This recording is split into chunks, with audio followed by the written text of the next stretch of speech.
Hello, my name is Susie Tinker. I've been the paediatric dermatology nurse at the Homerton for over 16 years. Hello, my name is Mary Summerlad. I've been a consultant dermatologist at the Homerton for almost 3 years. The bulk of our new referrals have eczema, and the majority of our follow-up patients also have eczema.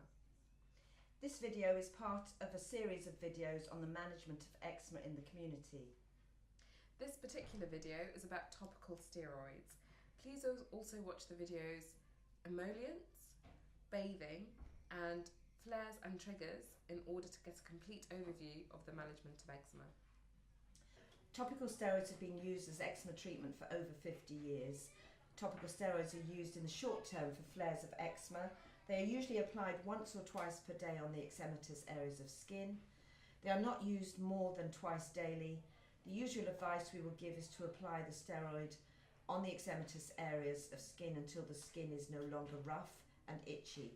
There is no set number of days, although tell parents to expect to need to use a steroid for approximately 1 to 2 weeks per area of eczema. What we will recommend is that if the same patch of eczema is not clearing after a week or so on the face, or 2 weeks or so on the body and limbs, then it may be worthwhile seeing the GP, as a stronger steroid may need to be used.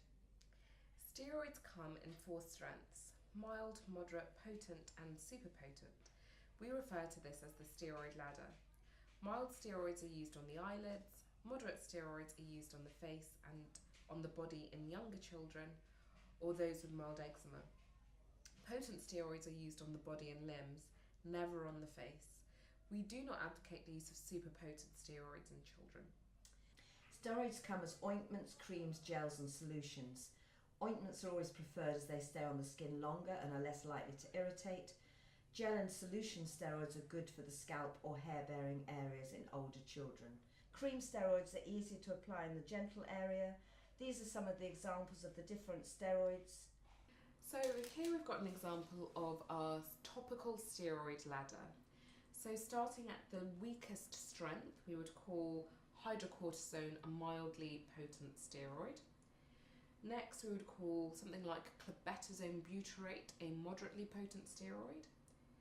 Then we have our potent steroids, and examples would be betamethasone valerate 0.1% or mometasone furoate.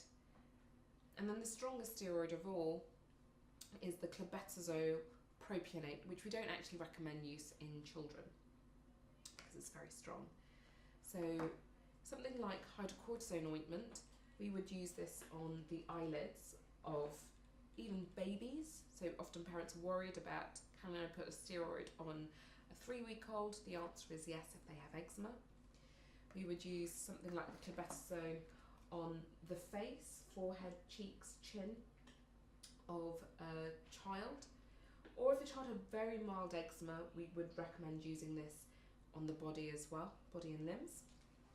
And then the more potent steroids, we would only recommend using on the limbs and the body. We often say use the steroid until the skin is completely smooth. So if it still feels a bit rough and thickened, carry on using the steroid. Most steroids will start working within about 3 or 4 days, and you'll start seeing good results after about 5 to 7 days. So I'm just going to demonstrate how to apply the topical steroid. Parents often get confused about what is their steroid and what is their emollient. So I often remind them that the steroid looks like it's been in a tube of toothpaste. Doesn't want to come out. So this is what a steroid will generally look like. So it's in a tube rather than the jars and bottles that emollients come in. They will always need to pierce the seal.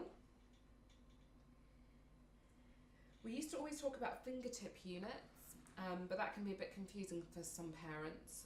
So sometimes they'll say, well, my fingers are much bigger than my partner's, and it's the partner who does the treatment. So what I usually say is apply the steroid as if you're putting on lip balm. So you want to apply the steroid. We much prefer steroid ointments to steroid creams because they have less of a reaction potential if your ingredients in them. And then you find your area of redness. So here I'm going to use the knuckles, and with a steroid you just smear it on. So the skin needs to look shiny, you need to see that it's been applied, but what you don't need to do is rub it in vigorously. So once it's smeared on, that's it. You would wait about 10 minutes, maybe 15 minutes. You can tell that if the child has just had their bath, they can put their underwear on. If the eczema is in an accessible area, they can put their pyjamas on. And then you would moisturise all over the body. And again, it's in a downward motion. Always remember to replace the lid. Steroids don't need to be kept in the fridge, but we do recommend that they're kept in a cool, dark place like a sock drawer. We recommend that steroids are applied to the eczematous areas 10 minutes before applying the child's emollient. Some parents prefer to use the emollient first, especially if there are cracks or scratches in the skin, as the steroids can occasionally sting. As long as there is a 10-minute gap between emollients and steroid application, it doesn't really matter what goes on first. Parents should not mix steroids on with the emollient. Some will attempt to do this as they want to shorten the skincare regime times. The problem is the steroid will be diluted and it will be applied to areas that do not need it, which can cause steroid complications. When used as directed by a healthcare professional, steroids will not cause damage or harm to the skin.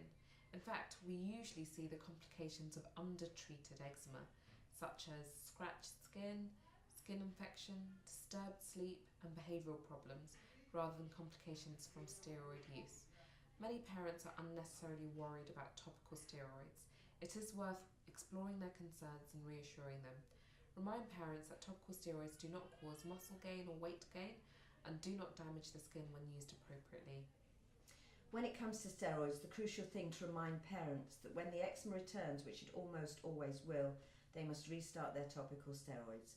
Please ensure GPs keep steroids on the repeat prescription course for children with known eczema in order to prevent unnecessary delay in treatment.